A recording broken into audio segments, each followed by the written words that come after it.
Buckingham palace ने कहा है कि बर्तानिया की सबसे तवील अरसे तक हुक्मरानी करने वाली मलिका एलिजाबेथ दुआम 96 साल की उम्र में इंतकाल कर गई।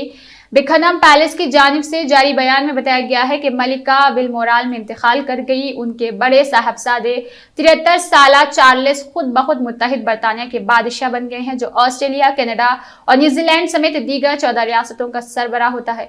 क़ब्ल मलिका बर्तानिया एलिजाबेथ दुआम को डॉक्टरों ने तिबी निगरानी में रखा था, जबकि शाही खानदान स्कॉटलैंड पहुंच गया था, जिस पर बरतानवी सियासी और मजहबी रहनुमाओं की तशवीश में इजाफा हुआ था। गैर मुल्की खबरी इदारे AFP ने बताया कि बरतानिया के सबसे तवील अरसे तक खिदमत अंजाम देने वाली 96 साला मलिका बरतानिया गुज़िश्ता अक्टूबर से सेहत के मसाइल से दो चार है। उन्हें चलने और खड़े होने में मुश्किलात दरपेश थी। रिपोर्ट के मुताबिक उनके बच्चे पहले से ही बिलमोरल की तरफ रवाना हो चुके थे, जिनमें वली अहद 73 साला शहजादा चार्ल्स, 72 साला शहजादी एनी, 72 साला शहजादा एंड्रयू और 58 साला शहजादे एडवर्ड शामिल है।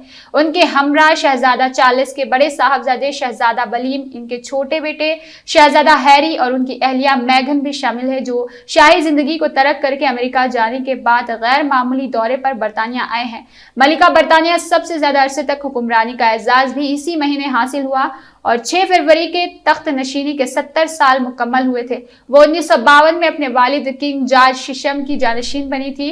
नई बरतानी वज़ीर आज़म लिज़र्स ने ट्वीट किया कि बकिंघम पैलेस से आने वाली खबरों से पूरा मुल्क सख्त परेशान होगा। उनका कहना था कि मेरे ख्यालात बरतानिया के लोगों, बरतानिया और उनके खानदान के साथ है।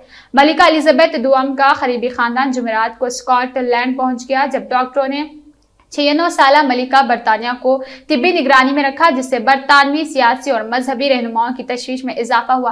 बकिंघम पैलेस की जानिब से जारी एक बयान में कहा गया कि आज सुबह मजीद तशखीस के बाद मलिका बरतानिया के डॉक्टर उनकी सेहत के लिए फिक्रमंद है और उन्हें तिब्बी निगरानी में रखने की तजवीज़ दी है। यहाँ यह तज़किरा मुनासिब होगा कि अक्टूबर 2021 को दुनिया की मुअम्मर तरीन मलिका का एजाज हासिल करने वाली मलिका बरतानिया 95 साला एलिजाबेथ दुआम ने नासाजी तबीयत के बाद बरसों बाद पहली रात अस्पताल में गुजारी थी। बकिंघम पैलेस के मुताबिक 20 अक्टूबर को मलिका की तिब्बी अमले की जानिब से उन्हें आराम करने की ताकीद के बाद उनका शुमाली आयरलैंड का सरकारी दौरा मंसूख कर दिया गया था, लेकिन उनकी बीमारी का ताल्लुक कोरोना वायरस से नहीं था। बयान में बरतानवी शाही महल ने कहा था कि कुछ दिन आराम करने के तिब्बी मशवरे के बाद मलिका एलिजाबेथ दुआम कुछ इब्तिदाई मुआयने के लिए चहारशंबे की सहपहर अस्पताल गई थी और दोपहर के खाने के वक्त विंडसर महल वापस आ गई और अब उनकी तबीयत ठीक है।